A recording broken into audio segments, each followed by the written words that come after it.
Borderlands 4 is complete trash. Everyone already knows it. And now the most predictable problem has occurred. I called it, you probably called it, a ton of people suspected it and talked about it. And that is obviously the fact that Borderlands 4 is never gonna survive as a live service product that you're supposed to play constantly because it gets new content. And it was blatantly obvious, at least for some of us people who have this crazy thing that's called pattern recognition.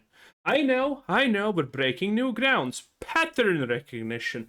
Who would have expected that to be a real thing? No one. No, absolutely no one, obviously. But in any case, we saw the preview of the Borderlands 4 Battle Pass. And I already said right there, it took me less than 5 seconds to realize this, but that Battle Pass was worse than Diablo 4. That is impressively bad, okay? When your Battle Pass is worse than Diablo 4, you know you have absolutely effed up completely. Diablo 4's Battle Pass, if you don't know, is the equivalent of the Peter Griffin meme where he's playing a violin and he's saying, "Give me money, give me money, give me money, give me money." That's it. And Borderlands 4 Battle Pass seems worse. It seems worse. Because it's literally feeding people scraps of garbage. And then all the stuff that is almost interesting needs to be... we don't know how expensive it's going to be, but I'm assuming it's going to be like $30, $40, $50. Considering Randy needs to recuperate some of the money that he lost on this garbage. Oh, but in any case, the funny part is people who enjoyed Borderlands 4, and yes, I understand that's less than 1% of the player base that actually enjoyed this garbage. But now even the people who enjoyed Borderlands 4 are kind of waking up and understanding, wait a minute, everything that Gearbox is delivering is like shit. Every event, every tease, everything is just so bad, it's insane. And I mean, people are pretty pissed, needless to say. Oh no, he's playing Borderlands 2 in the background. You already know what opinion he has about the game. I am so Based. severely disappointed in Borderlands 4. Now, first of all, this is going to be the part where I need to openly say By the way, this is technically a positive. Borderlands 4 is not actually the worst game of the decade type of channel, okay? I've not been playing Borderlands 4 for probably since the Halloween event dropped because it was the dumbest piece of content. And you remember back from the OGs on my channel, you remember when I made that Wonderlands video and I told you guys that the Wonderlands PLC was some of the most lazy content that we ever had in the Borderlands game? By the way, turns out the hardcore Borderlands fan opinion of Tiny Tina's Wonderland is that it's good. Yes, so... needless to say, anyone who's a Borderlands fan and has good positive content about Borderlands is probably blatantly lying to you, because to call Tiny Tina's Wonderland a good experience in literally any way is... I mean, if we were in the 40k universe, welcome aboard the Black Ark. Well, there's a new contender for first place, and that is going to be the Borderlands 4 mini Halloween events, where you just run around doing world bosses and waiting for the dome to turn blue. Blue? What am I on about? Waiting for the dome to turn red, and you get a drop in your mail sometimes with gear that's bugged and doesn't even really do the damage it's supposed to. So, going into that, not a big fan. Not a big fan of Borderlands. We're probably this close for Randy Pitchford to go on another, insane tirade about how everyone's wrong. 4 is doing a lot of disappointment surrounding the game for me, at least as of right now. You know, the biggest Borderlands game up to date, Randy Pitchford saying that, oh yeah, this game is easily going to be worth $100 with the amount of content you guys can do and all that stuff. So it's like, I really don't know. I don't understand where everyone's coming from, and I'm not understanding why we haven't learned from every other game. Everyone on Twitter, you know, the people working for 2K and the people with Gearbox are on Twitter, oh yeah, we received your feedback. We get your feedback. Like, we know what it it is, but like, what about the feedback from the past 5, 6, 7 years? I know I don't like to turn every video into let's look at Steam charts and compare here, but I'm going to pull up just a quick statistic for you. Borderlands 2 came out in September 2012, and Borderlands 2 peaked on Steam at a 123,000 player base. Borderlands 2, the game everyone looks up on. Wait, that's a 2% player attention. That's better than Borderlands 4. Lost 50% of that within its first month, which is already less of a percentage compared to Borderlands 4, as Borderlands 4 lost 78% of its player base within the first 30 days. But Yep. here's where things get a little bit I mean, it was bad. tricky. You have to remember, and you could say the climate of gaming, Battlefield 6, all these other games are competing for the player base. No, they're not. Arc Raiders, all these games. Well, guess what else came out in 2012 that Borderlands 2 was competing with? Call of Duty, Black Ops 2, Far Cry 3, plenty other big name games came out in 2012 that Borderlands was competing with indirectly. So I'm going to throw that argument off the table if you want to defend Borderlands 4 for that sake. But going into the continuing months, Borderlands sustained at least 10,000 players all the way up until February of 2023. So for 1, 2, 3, 4, 5.5 months, Borderlands 2 from a 123,000 player peak managed to still hold on to 10,000 players. Is that a lot? Which is slightly less than 10% retention, but that's not bad. 10% retention after half a year is very admirable. A lot of players for a single player game? Sure, back then I guess it's not too bad, given that it wasn't really that high of a peak. Comparatively, let's go over to Borderlands 4 on Steam, where the all-time peak was 302,000, which is more than double what Borderlands 2 peaked at in 2012. So, double the players, double the amount of people willing to stay for this game. This game is 12 years newer, which you should have learned progress-wise from all your other games' mistakes on how to actually hold a player base. We are already down to 12,000 people playing at the recording of this video, averaging a daily 16 to 15,000 player concurrent average within the past 24 hours. So this game is on track to fall below 10,000 players probably within the next month, depending how bad the Christmas event is. I'm pretty sure the Christmas event will bring some players back, and I think we might see numbers go up a little bit. The numbers are going to go up because currently Borderlands 4 is on its way to have a 50% discount by Christmas. And Randy has only one shot. I said that the only way I'm playing this garbage is with a 90% discount. Anything below a 90% discount, I'm not buying it. So Randy, you're not even getting $5 from me if I don't get that discount. And there are many people who share this opinion. I'm not the only one. Not even nearly the only one. And the thing is, there's a time limit on this. Because if Borderlands 4 is on a 90% discount a year after this point, I'm not gonna care. There's gonna be other stuff, and I'm gonna be I will have probably forgotten Borderlands 4 even exists. So when that 90% discount in a year happens, if it happens, I'm not gonna buy it. So Randy, you either get $5 from me on Christmas, or you get $0 from me ever. It's very simple math at this point, and I am not even close to the only person who is thinking like this.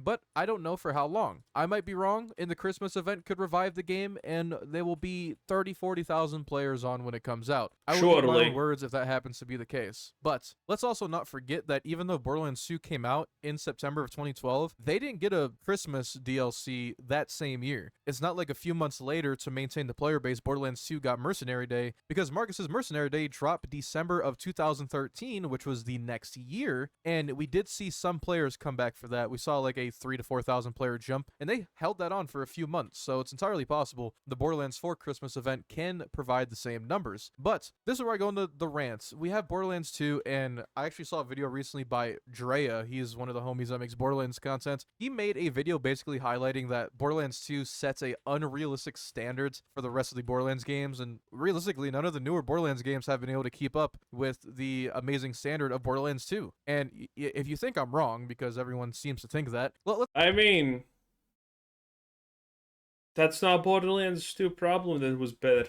Let's look back into Borderlands 2, right? We had 4 characters, 2 DLC characters, 5 big expansions, 4 smaller expansions, you know, with the headhunters, all the stuff like that. We had 80 levels, 10 OP levels, which, you know, contrary to popular belief, even if you don't like the OP levels, they were still nice content. The raid on DigiPeak was still the first iteration of a takedown system, so it was still a good form of content. But not only that, there's a crap ton of raid bosses. I don't know how many raid bosses were in Borderlands 2. I'm gonna be real, I'll probably have to Google it and throw it on screen because off the top of my head, I could probably name 4 or 5. But the fact that Borderlands 4 is kind of marketing, this raid boss is releasing in a month. Like, they're marketing it as a weird, this is coming out then and then. And when we look at the roadmap, there's only, what, 2 or 3 in the next year and a half, 2 years? That's not really the flex that you think it is. It's hard for a long-time Borderlands player to get excited where it's like, oh, you're going to give us 2 raid bosses in 2 years, and maybe we'll have 4 more raid bosses. Yeah. And that is the battle pass that Borderlands 4 is trying to sell people, by the way. Oh, pay us $30, because all of this it's not even a battle pass, actually. It's you buy this or you don't get it type of deal. So it's a battle pass that gates content. So it's not actually a battle pass. This is like the shittiest form of DLC, because you're going to be paying literally $30, $40, $20 minimum for a raid boss. Only for a raid boss, by the way. There's just going to be like 1 raid boss, 2 new weapons or something like that, and call that a day. That's it. That is shit. That is insanely bad. So, again, the battle pass is not really a battle pass. It's just kind of, here's DLC hidden in the form of a battle pass, and it's not worth it. We can't call it DLC because DLC that literally consists of 2 weapons and a new raid boss that's probably a reskin of, you know, the 4 other raid bosses that are reskins of each other at this point. Yeah. No. People are gonna don't notice at some point that, wait a minute, this battle pass is actually DLC. And literally the most unfair and worst type of DLC. It's gonna be hilarious when that happens. With the 4 story DLCs, which isn't guaranteed. I don't know if they're going to be raid bosses. They might not be invincibles, but it's entirely possible they're going to be like the mainline story bosses, which would kind of be boring. But people also tend to forget that we know Pearls are coming back for Borderlands 4, and that's great. They're marketing it as, hey, that's great, but they're kind of pulling a Call of Duty. Do you remember when Call of Duty took away the minimap, and then 3 Call of Duties later, they said, hey guys, we're finally bringing back the classic minimap, like trying to sell you on a fucking feature that was like a feature 5 years ago? That's what Borderlands 4 is doing. That's also classic by the way, Blizzard tactics. Like, hey, remember this feature we had a long time ago that everybody really enjoyed and you guys won't shut up about? Yeah, we're gonna bring that back and we're gonna make it seem really cool, and like it's a very lazy way for us to produce content. Because you looked in Borderlands 2, there was 9 different rarities of, like, you know, we had what? The normal Borderlands rarities, then we had Pearlescence, we had E-Tech, we had Effervescence, we had Seraphs, you know, we had all these different rarities that made the game special and brought more life to the game. Even if it was a different colored beam, it was still content at the end of the day where people had things to do and loot to chase, and it felt like things belonged. True. I mean, the irony of the idea to the loot, it's a looter shooter. You just add loot and people chase it. That's how it is. And some companies can't even do that properly. To something. Seraphs belong to raid bosses, because guess what? In order to get Seraph crystals, you had to kill a damn raid boss. Very simple system, very cool system that they just never brought back for whatever reason. Borderlands 2 even got a content update with the Commander Lilith DLC that was completely free, and I would argue that was some of their best DLC they ever made, considering it was free. Of course, it was paid later on because it was just a promotional thing to get everybody back on the game prior to the Borderlands 3 pre-hype thing, but still, all these things that Borderlands 2 did, you know, Son of Cromarax, a $3 raid boss with a whole DLC area. You know, I know gaming climate and money was different back then, but for $3, you get a raid boss and a cool area, you get a story mission, you get a side quest, you get some Easter eggs for $3. That's unbeatable value. Just like Randy Pitchford used to say back in the day, and I used to stand by that Borderlands 2 was an unbeatable value. Back when that game was on sale for... Everything changed when Randy Pitchford lost the flash drive of horrors, okay? The loss of that flash drive changed him. It really did change the man. $19 and it was normally $120. That was the best $19 you ever spent. But Borderlands has lost track of that value. True, it's like Diablo Immortal's 800% value. You're an idiot if you don't buy it. No, but seriously, Borderlands did have actual stuff. I know it had some really good actual value stuff. And, well, now it doesn't have value, but it does have extreme pricing, so there you go. And now they're just drip feeding us this little shit like, oh yeah, we're gonna add this Halloween event that turns things red. You know, that type of shit can slide in maybe an MMO where you already have thousands of hours of content, you're just throwing the community a little something, but not for Borderlands, man. Borderlands is something people are supposed to replay indefinitely, a game they could always come back to and have memorable moments. But who thought from going from Bloody Harvest DLC with Captain Haunt, collecting souls, doing a raid boss, a cool Halloween themed area, what person on the Gearbox team said, this is great, this is amazing, let's fuck it up and make everybody drive around for 3 hours and kill the same things they've been killing for the past 2 months and wait for the sky to turn red? Based. That's what I'm thinking, okay? Because Gearbox, at least on some level, understands if you are still playing Borderlands 4, I mean, there's a big chance that you're gonna still play Borderlands 4 no matter how bad it gets. And that's what companies like. They like blind support. They like people, like this. They like people who embody the meme of "Don't touch my $100 billion company." They really appreciate people like you. Not because you're smart, not because you're a human, but because you're a useful idiot. They really do. So, I mean, if you're sticking around playing Borderlands still, you're gonna stick around and play Borderlands no matter what at this point, almost. So, at this point, they can just pretty much charge you money for taking steps in the game, and probably they're not gonna see a big player drop if they do that. It just is what it is. This is what happens.